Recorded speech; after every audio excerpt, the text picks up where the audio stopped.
PMS for all branches. Same question paper, February 2023, project management skills. Question number 9th C question. It will also for 10 marks question. ಇದೂ ಅಷ್ಟೇ ಎಕ್ಸಾಮಲ್ಲಿ ಯಾವುದೋ project management ಸ್ಕಿಲ್ಸಲ್ಲಿ 10 ಮಾರ್ಕ್ಸ್ಗೆ ಕ್ವಶನ್ಸನ್ನು ಕೊಡ್ತಾರೆ ಹಂಗೆ. ಅದರಲ್ಲಿ easy question. ಇದರಲ್ಲಿ ಏನು ಅಂತಂತಂದರೆ ಕ್ವಶನ್ ನೋಡೋಣ ನೋಡಿ ಹಿಂಗೆ. The following activities constitute a project. ಏನೇನು ಕ್ಯಾಲ್ಕುಲೇಷನ್ ಮಾಡೋಕ್ಕೆ ಕೊಟ್ಟಿದ್ದಾರೆ ಅಂತಂದರೆ, first one construct the network to represent the project and also identify the critical path.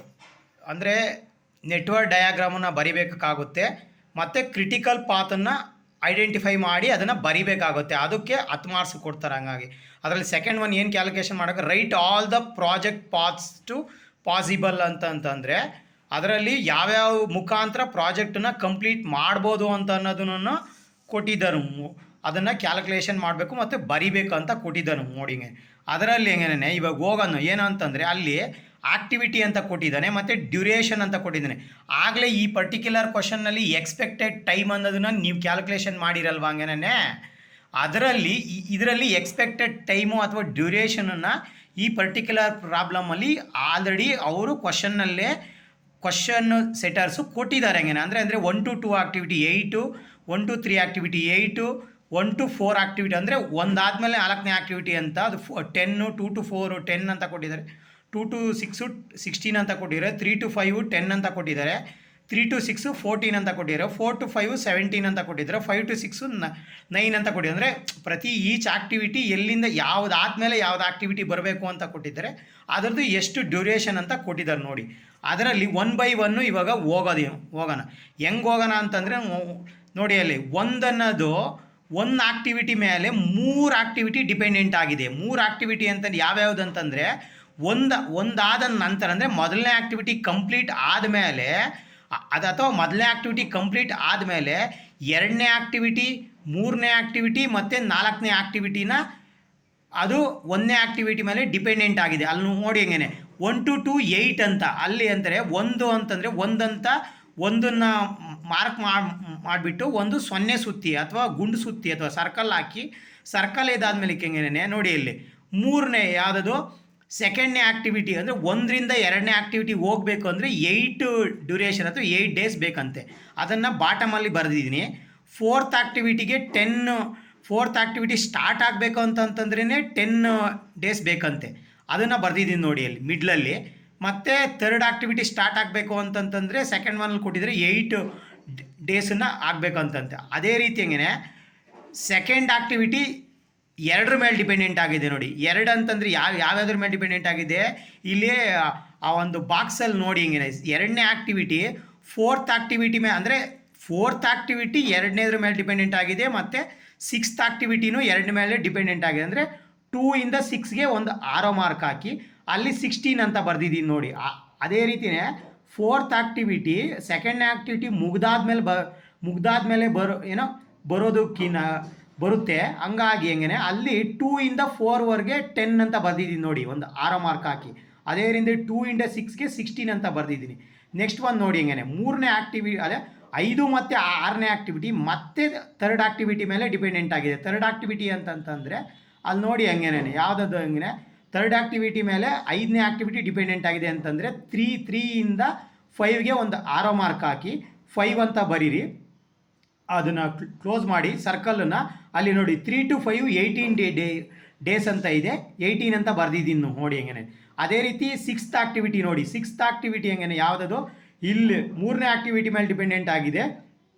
ಅದು ಎಷ್ಟು ದಿನ ಎತ್ಕೊಳ್ತಾ ಇದೆ ಅಂತಲೇ 3ನೇ ಆಕ್ಟಿವಿಟಿ 14 ಅಂತ ನೋಡಿ ಇಲ್ಲಿ ಕೆಳಗಡೆ ಹೀಗೆ ಇಲ್ಲಿದೆ ನೋಡಿ ಹೆಂಗೆ 14 ಅಂತ ಎಲ್ಲಿ ಹಿಂಗೆ 3ರಿಂದ ಹಿಂಗೆ 66 ಮೇಲೆ ಡಿಪೆಂಡೆಂಟ್. ಇಲ್ಲಿ 14 ಅಂತ ಬರ್ದಿದ್ದು ನೋಡಿ, ಬ್ಲ್ಯಾಕ್ ಇದು ಇದರಲ್ಲಿ ಬ್ಲ್ಯಾಕ್ ಒಂದು ಯಾವುದರಲ್ಲಿ ಇದರಲ್ಲಿ ಬರ್ದಿದ್ದೀನಿ ನೋಡಿ ಅದು.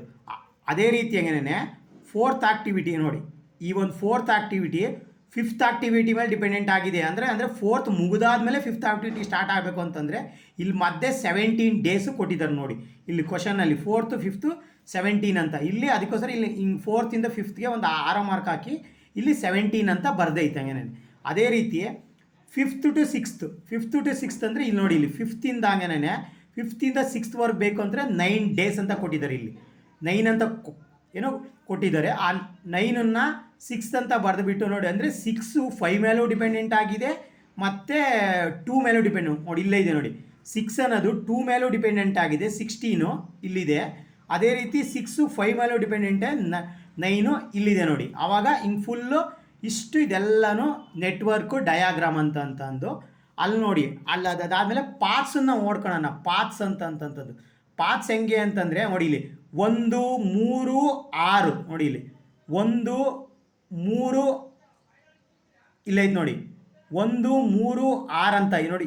ಹಿಂಗೂ ಬರೀಬೋದು ನೋಡಿ, ಹಿಂಗೆ ಹೋಗ್ಬಿಟ್ಟು ಹಿಂಗೂ ಬರೀಬೋದು. 6th activity ಕೊನೆಗಲ್ವಾ. ಮತ್ತು ಇಲ್ಲಿಂದ 1 4 5 6, ಆಮೇಲೆ 1 4 2 6, ಅಥವಾ ಇಲ್ಲಿ 1 2 4 5 6 ಒಟ್ಟು ಇಲ್ಲಿ ಎಷ್ಟಿದೆ ಅಂತಂದರೆ ಹೆಂಗೇನೆ ಒಟ್ಟು 5 ಪಾತ್ ಇದ್ದಾವೆ.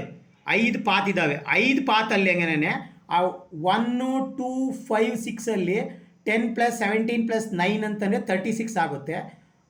1 2 4 ಮತ್ತು 5 ಮತ್ತು 6 8 + 10 + 17 + 9 ಅಂತ ಇದೆ ನೋಡಿ. ಅಲ್ಲೆಲ್ಲ ನೋಡ್ಕೊಳ್ಳಿ ಎಡ್ವರ್ಡ್ ಡಯಾಗ್ರಾಮ್.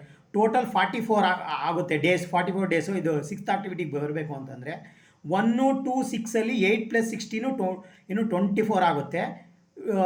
1 3 5 6 8 + 18 + 9 ಅಂತಂದರೆ 35 ಆಗುತ್ತೆ. ಇಲ್ಲಿ 1 3 6 ಅಂತಲೇ 8 + 14 22 ಆಗುತ್ತೆ. ಇದೇ ರೀತಿ ಇಲ್ಲಿ 5 ಪಾರ್ಟ್ಸ್ ಇದೆ ಈ ಕ್ವಶನಲ್ಲಿ.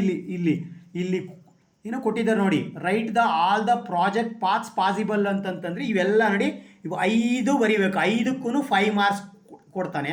ಈ ನೆಟ್ವರ್ಕ್ ಡಯಾಗ್ರಾಮ್ಗೆ 3 ಮಾರ್ಕ್ಸು, ಕ್ರಿಟಿಕಲ್ ಪಾತ್ ಬರೆಯೋದಕ್ಕೆ 2 ಮಾರ್ಕ್ಸು, ಟೋಟಲ್ಲು 10 ಮಾರ್ಕ್ಸ್. ಇದರಲ್ಲಿ ಹೈಯೆಸ್ಟ್ ನಂಬರ್ ಆಫ್ ಏಜಸ್ ಇರೋದು ನೋಡ್ಕೊಳ್ಳಿ. 44 ನೋಡಿ, 36 ಇದೆ, 44 ಇದೆ, 24 ಇದೆ, 35 ಇದೆ, 25 ಇದೆ.